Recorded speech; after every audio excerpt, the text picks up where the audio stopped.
if you could do this. Send it on your phone. During the December 14, 2016 meeting, Take it away from them all to sit down. a Merry Christmas, Happy Hanukkah, Happy Holidays, and all good things in 2017. So, to you and your families. Now, the meeting is now, December 14th is now reconvened, and I need to suspend the rules. At this point, in motion to do that, moved by legislator Nicolau, seconded by legislator Dunn. All those in favor of suspending the rules signify by saying aye. Aye. All opposed? Okay. Yes, I didn't next. Okay, the rules are suspended. And now for the one and only item on the calendar for today is Resolution 61116, making certain determination pursuant to the State Environmental Quality Review Act and authorizing the county executive to bid at a mortgage foreclosure sale up to an amount certain to ensure clear and marketable title and execute all pertinent documents in connection therewith, so to consummate the acquisition by the county of certain premises located in Bethpage, town of Oyster Bay, County of Nassau, State of New York, said property known as Section 46, Block 323, Block 291, Unit 2, on the land and tax map of Nassau County. Motion. Oh, goodness gracious. Okay, moved by legislator Walker, seconded by legislator Dunn. Okay, the item is now on the thing. Okay, any questions regarding this item? Questions? Any comments? Questions? Well, yes. Go ahead. Is there something? No, remember, we will be going into executive session. Well, we would go into executive session to discuss anything that obviously would hurt the county's ability to proceed. But the questions we have, some of the questions we have, we don't believe does that. Do you want us to ask those questions now, or would you like us to hear in executive session first and then ask questions later? They're requiring executive session, don't tell them. We have the attorneys here. If they require executive session, and so we are, okay? Or do you want to proceed with the executive session here, what they have to say, and then we come back out and Well, ask questions? Why don't we do it now? So we don't have to keep going back. Assuming they don't want to, so you bring something up after executive session, we need to go back and. No, okay. Let's hear the questions, and then, who's the attorneys here? Who are here to respond? Come on, because if it requires executive session, please indicate so. So, Madam Presiding Officer, if we could proceed actually with the Office of Legislative Budget Review, and then go into the county administration, that would be.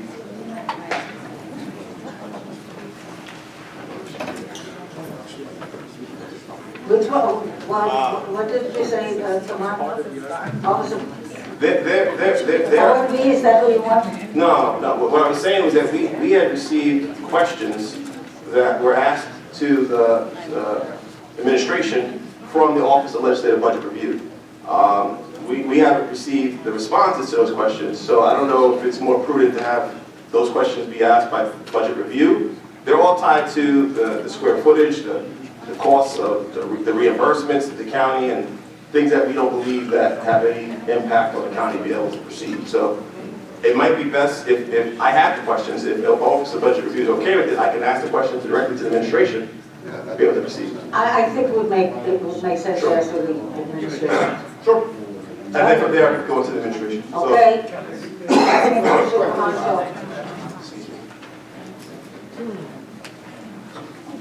Kevin Walsh, Office of Real Estate Services.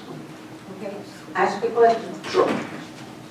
Mr. Walsh, in regards to the current lease cost of the current 5,200 square feet occupied by OEM, where exactly, or can we see that cost in the budget? I believe it is in the budget. It is part of the lease. Where in the budget? Budget? I'll let Eric North address that question. It'd be best to. I believe it's your domain. Check the camera. Okay, Mr. Norton. It is paid out of the grant funds. Can you be more specific?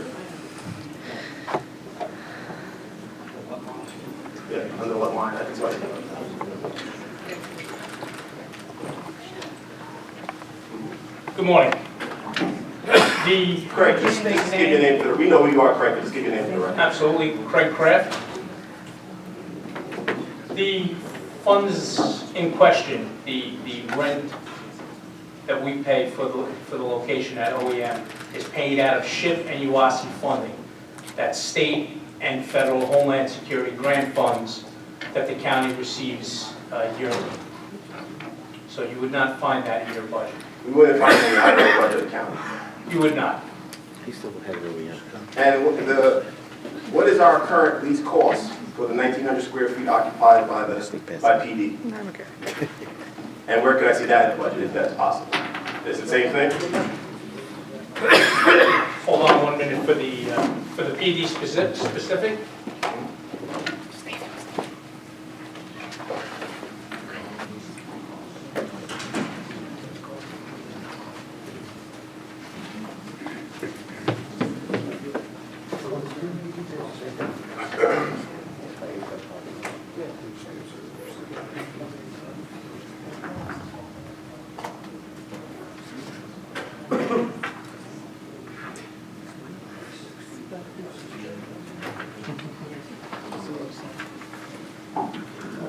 We currently pay, I think it's $6,300 a month for the space. That's for OEM space.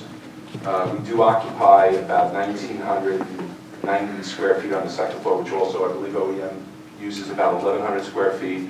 And there's a small portion occupied by the PD. I believe it's about 890 square feet. Trying to just find the breakdown.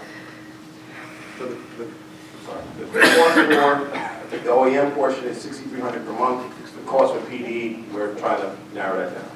Correct. Want me to move on while you look at it? Yes, we'll move down. We'll get you that info. Okay.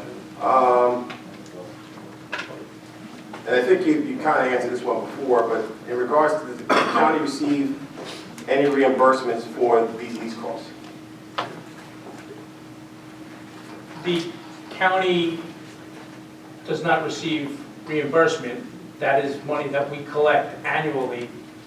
So it's not a reimbursement, that's funds that we secure each year from state and federal Homeland Security grant funding.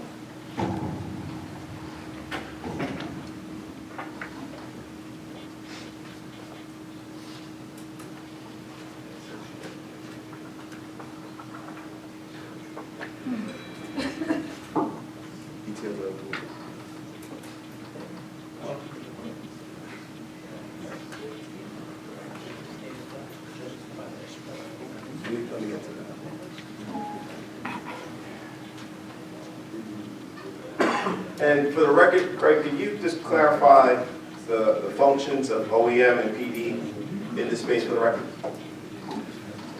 Absolutely. At this space? I think, you know, on a day-to-day basis, people are aware of the Office of Emergency Management's roles in this county. We plan and prepare and train our first response agencies as well as other county offices for response to any emergencies, whether they are natural or man-made. On the second floor, you have Nassau County Police Department Homeland Security Division, which we work hand in hand with. That's our partners in Nassau County Police Department. To say that our planning and our preparedness on a day-to-day basis, the 5,200 square feet that we talk about in OEM is just a small fraction. There is training that goes on in that building daily. There's training that we do in that building that benefit each of your legislative districts. We have a CERT program that's larger than ever before, in excess of 2,000 people now. We were the first county to sign on to FEMA to do virtual tabletop exercises, which in a calendar year we do one a month. We just did an active shooter tabletop exercise where we brought in Adult High College. So our day-to-day functions are to plan and prepare. But when you look daily, whether it's a weather emergency or the unfortunate phone call I received this morning from Freeport asking for some assistance with some incident that they had in their jurisdiction, our roles and our response vary greatly every single day. Has the department or the administration looked at, from our understanding, the condominium bylaws, Schedule A, Paragraph 1, specify that condominium units shall be exclusively for commercial purposes, and based off what you outlined, and this is part of Article 7 of the Declaration of Condominium states that buildings shall be used as commercial condominium. But based on what you outlined just now, it sounds we're using it for governmental.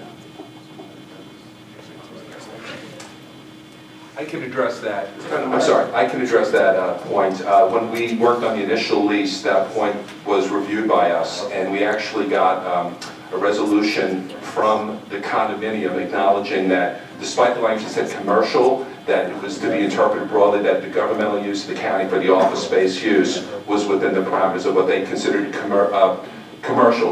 Why it was put in there was commercial versus residential. They didn't want to have a residential component of apartments or things like that there. That was the purpose why they put it in the bylaws when they created it. So have you been able to provide the legislature with that resolution? I can provide that. I have a copy from when we did the original lease. Well, It was a resolution, it was like an explanation of the condo, that it was intended to mean commercial, and that governmental fit in the commercial context. It was meant to distinguish that residential was not permitted use of that space. I understand what you're saying. However, there's a document that's out there that this legislature, I believe, should be able to substantiate whether or not it's saying what we're hearing. Another reason why I question how this is proceeded in regards to getting this stuff in a timely manner. I strongly feel the concern that is presented by Craig Kraft in regards to the urgency, but at the same time, it is very difficult when we don't have documents, and now we have to review documents at the 11th hour to substantiate exactly what's being said, how this legislation can proceed. We should have this resolution, we should have had this resolution when this item was clocked in over last week, over a week ago. That doesn't do anything to hurt the county and how it should proceed. We have to be able to substantiate what that document states and whether or not the county is putting itself in any harm's way in regards to this matter. So I will confirm with the caucus, but based on that alone, I think this actually grounds the table. That being said, let me just ask you in regards to the cost. Has anyone done an independent analysis to determine the cost to move these departments elsewhere if the county wasn't successful in this endeavor? I think that would be addressed in executive session. Just put your name on the record. Oh, hi, Conal David, County Attorney's Office. Absolutely. We'd be happy to talk about it. No, okay, well, forget about the actual cost. Have you done an analysis to determine whether or not what that cost would be? Again, I would prefer that be addressed in executive session.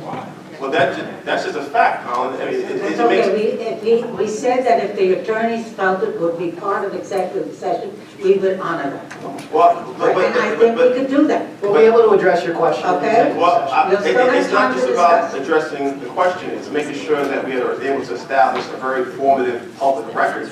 The public deserves to know, even if we can't describe the cost on the record, we should at least be able to describe if we did an analysis. We have to provide confidence to the public that we did our due diligence.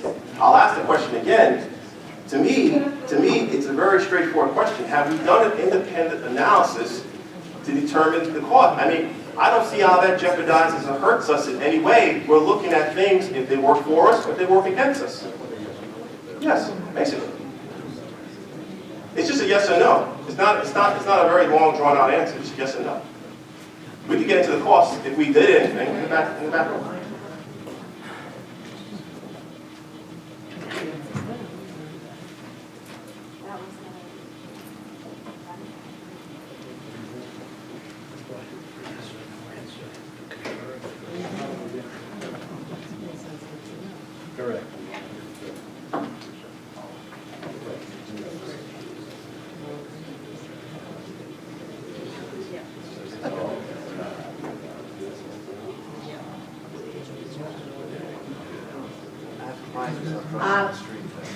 I believe the question is whether or not analysis was done. Can someone respond to that question with a yes or no answer? While someone's looking for that answer, I just want to make sure that I'm reading this correctly from section 105, which specifies the conduct of executive sessions. The proposed acquisition, sale, or lease of the real property, or the proposed acquisition of securities or sale or exchange of the securities held by such public body, which is us, but only when publicity would substantially affect the value therefore. I guess the question mainly for the county attorney is my question of a yes or no in regards to an actual analysis being done affect that?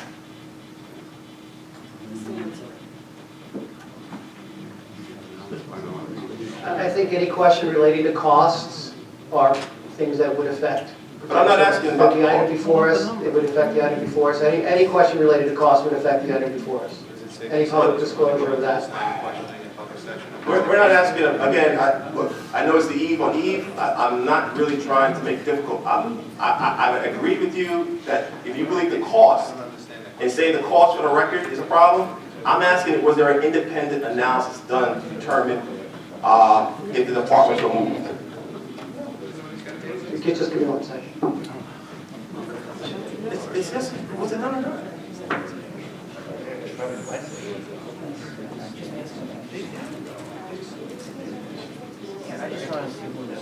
Again, no, I'm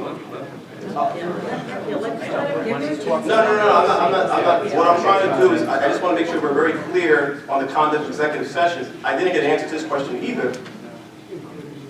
Is the question I'm asking is in regards to the real property or the purpose of acquisition of securities and sale or exchange of the securities held at such public body, but only when publicity would substantially affect the value thereof. The question we're asking about an analysis being done, does it impact the substantially will affect the value?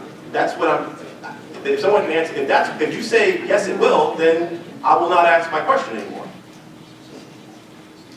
We will discuss our analysis in an executive session. It is part of the analysis, the overall analysis that we're here to discuss. So that's Kevin, based on your response, there was an analysis. It's part of the overall analysis of the matter, yes. And the analysis that was done was independent. By an outside entity.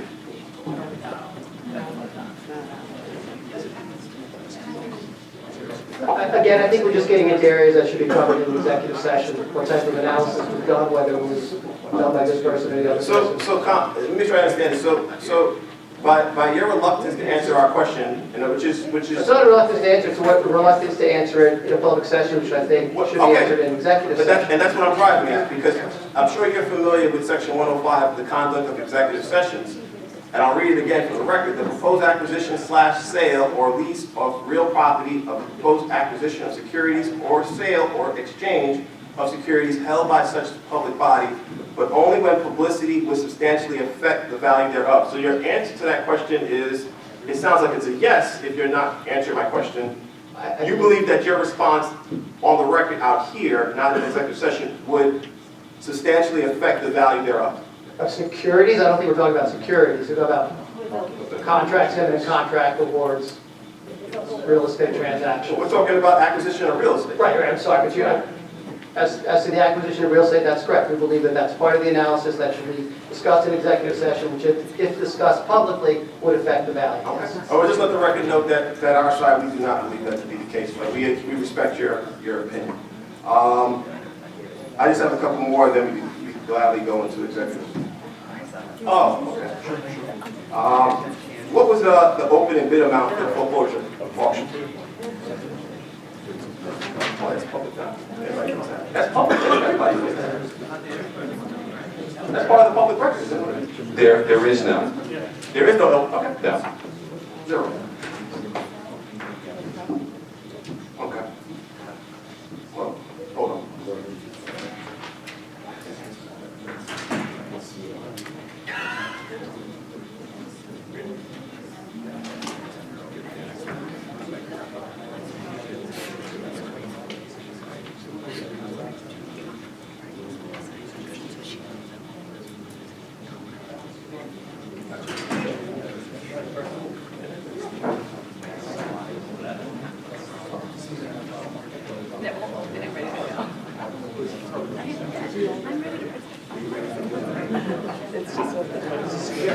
Last two. Has the administration provided the memo details of this proceeding to the legislature? I'm sorry, can you repeat the question? The memo that you referred earlier to in regards to details of the actual lack of a better word, acquisition. What would have you been able to provide that memo to the legislature? I believe that's what we'll be discussing in executive session.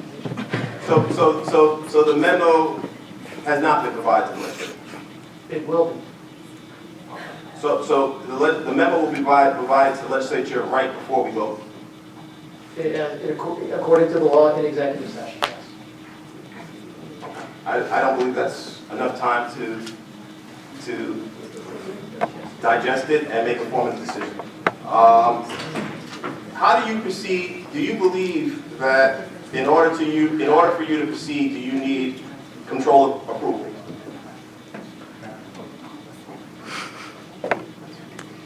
No, not in the foreclosure process, no.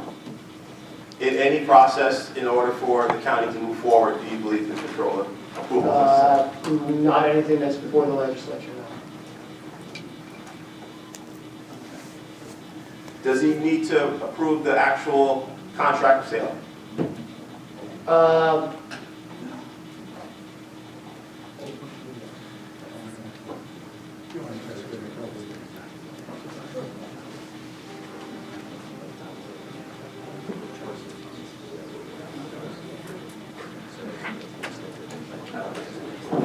Gerald Pavlis, Deputy County Attorney. Ultimately, yes, the controller would have approval. Of the contract of sale? Correct. So the county, how can we bind the county with our bid if we realize that the controller has to approve the contract of sale? I'm not too sure I understand. That's the way it is with every contract that we enter into. Not only this one, but every other contract that the county enters into. But There is you an realize, element of controller approval. but Jerry, you do realize that the county is being asked for, and we're going to executive session to talk about the amount, but the county's going to bind ourselves to the provisions of the auction, which is going to bind us, which I would think the controller's approval, based off of us being binded, becomes irrelevant. It becomes, I mean, It's no different from any other contract. There is an element of controller approval. But you do understand then the controller is being excluded from a process which, by law, based on your own testimony, he has to approve. But his approval is moot at that point. The thing is that is the situation every contract that is entered into by the county. Every contract that's approved by the county. Every contract. But he has the authority to. But he has the authority. So what you're saying is, if he does not approve the contract of sale, then basically, hypothetically, if he chooses not to approve the contract of sale, then in essence, the county has to deal with the fallout from the provisions in the actual auction itself. No. The controller's approval is required for every contract. No, I understand. Not just this one, every contract, it is a matter, but his approval has to be based on the law. It is not just a question of his opinion. I understand that, but as I said before, well, we can move on because I don't know if we're going to get anywhere with this one. The controller has to approve, but obviously the controller has not been privy to executive session or to this legislative meeting. So at the same time, he has to approve, but understanding that the county is going to be binded by the provisions of this auction to go through with the deal even before he has a chance to review it and approve it, if he decides to do so. That's what it sounds like to me today. Well, that's not a correct statement. How is that? The approval of the controller is an approval for every contract. and the controller is not involved in any way, shape, or form with negotiations or with the presentment of any contracts to this legislature. His approval is limited as the final step of the process. But his approval is limited by law. It's not a matter of his opinion about the terms of any particular contract. But Eric Norton, Deputy County Executive for Finance. We will brief the controller as we're briefing the legislature today on the matter so that he'll have full knowledge before we enter into a potential transaction. So I guess, Eric, I guess the next question, and I'm glad you actually stated that for the record, that clarifies it to a degree. So you plan to seek some level of pre-approval from the controller prior to this actual bid process? We'll make sure that he has all the knowledge that he needs. Yeah, it sounds like that. We don't have all the knowledge. So Eric, just to clarify, are we going to seek pre-approval, or we're just going to provide the documentation to the controller as what we feel he needs? In my dealings with the controller, until he actually has something, he won't say yes, but he will give us guidance on whether or not he sees a problem.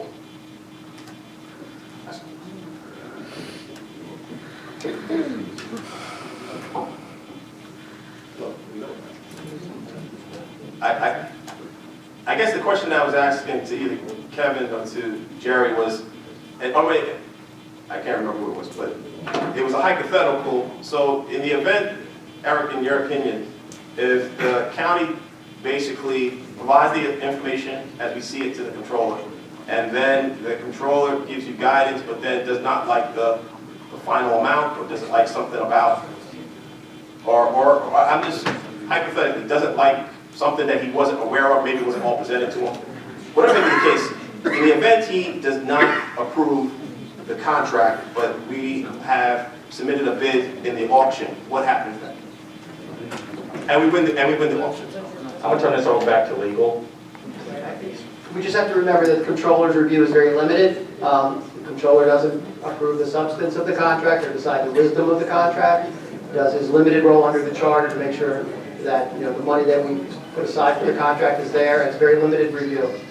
But So we don't expect any issues with that. So, well, just follow the thought process. If he decides to not approve the contract, and we win the bid, what happens then? I don't want to address that hypothetical, but again, I don't see any issues with him approving a contract where it's basically a ministerial action on his part.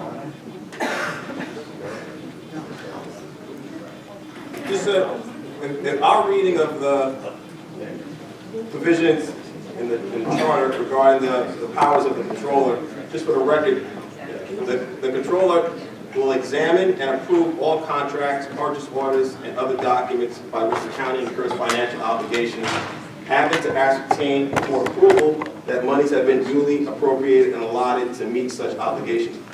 But as I start to read this, examine and approve all contracts, as I read the whole paragraph, it doesn't mention anything about him being limited.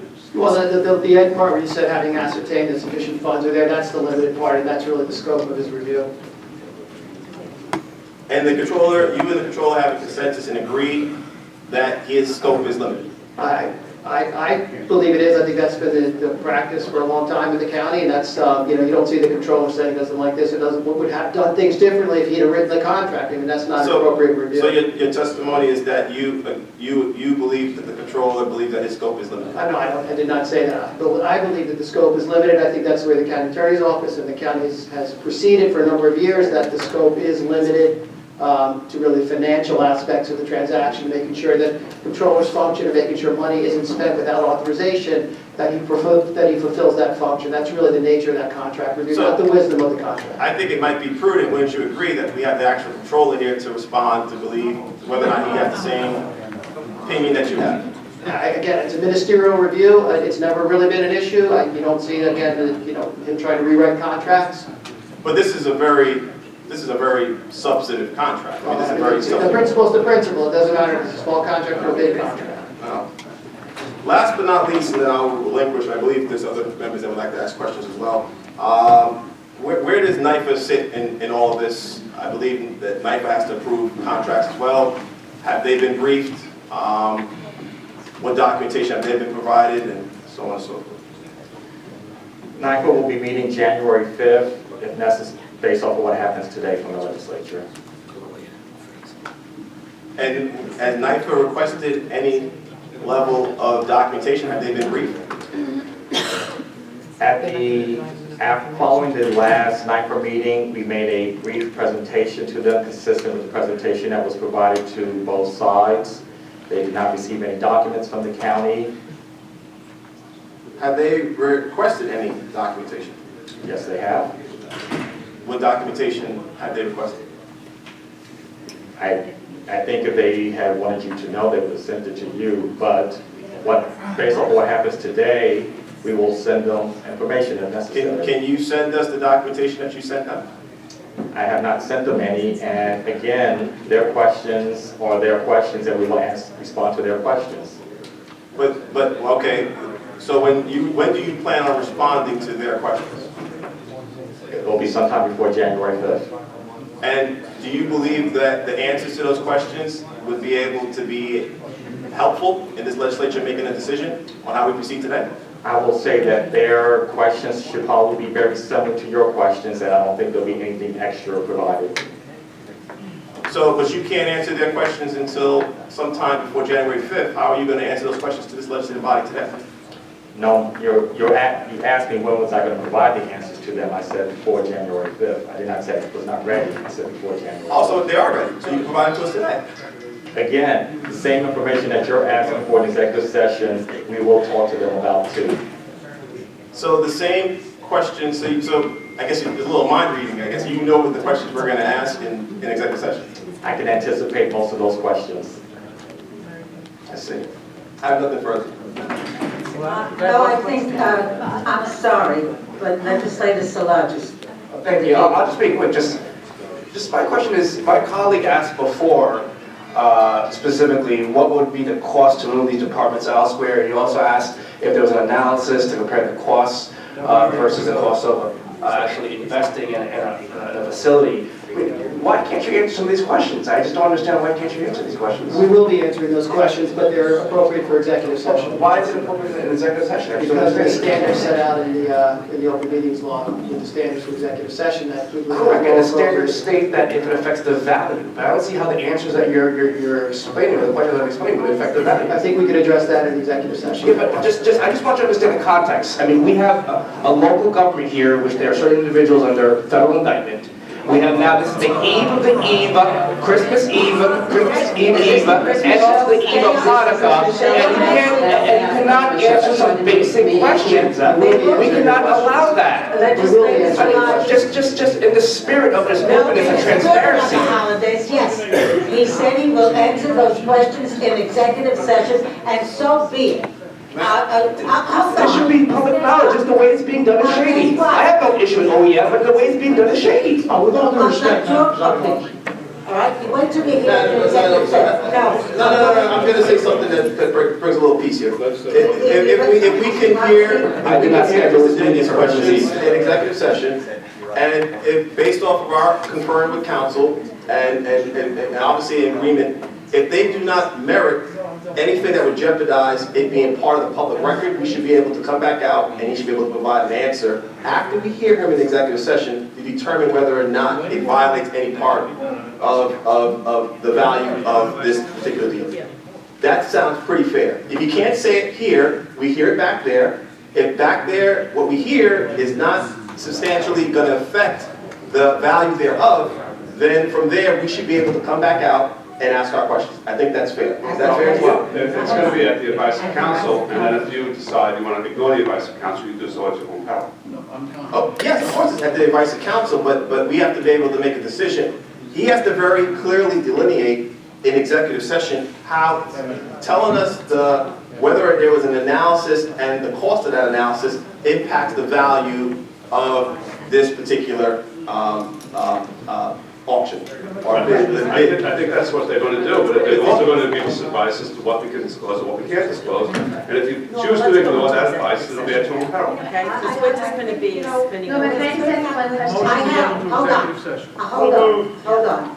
All right, we're spinning our wheels right now, and I think it's important that we go into executive session. And now. No, but can I just Ask it in. We have 2 more members that have questions. Not at all executive session. It's just a general Well, question. let's hear, but because Legislator Drucker also had a question, but Legislator Rhodes also had a question. So just- And we can have questions after questions, Yeah, but and guess what? let's And import- many of them may be part of executive session. But this is really, it's No, important. go ahead. Can I just ask a quick question? When we are anticipating purchasing this property, how much property are we actually getting in addition to the building?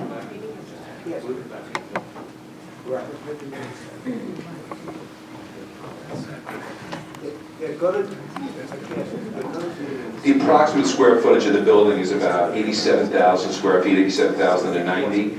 We currently occupy, between OEM and the other county spaces, about 7,190 square feet. In addition to that, there is significant lecture hall space and coin space in excess of about 5,000 square feet. That's like a shared common area space. So the property itself, is it like this? I'm just giving you the The building, I'm outside, just no. giving you the building space. But The we're- acreage is significant with parking. That's what I'm wondering about with the acreage, and I'm wondering what the EPA standard is for that.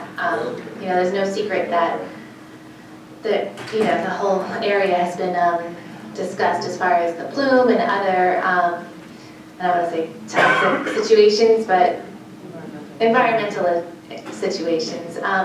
So how many acres are we talking about? You mean of just which area? The parking area, the building, our space? What are we buying? How many acres are we buying, or anticipating buying? We are not buying any acreage. We are purchasing a condominium unit, which is in essence an 87,000 square office building, which has rights to use parking, pursuant to a parking easement agreement that's of record that surrounds it, and the land under the building as well. Right, now, the land under the building, again, my concern, I'll be straight with you, is I'm worried about purchasing anything that is under this type of environmental scrutiny.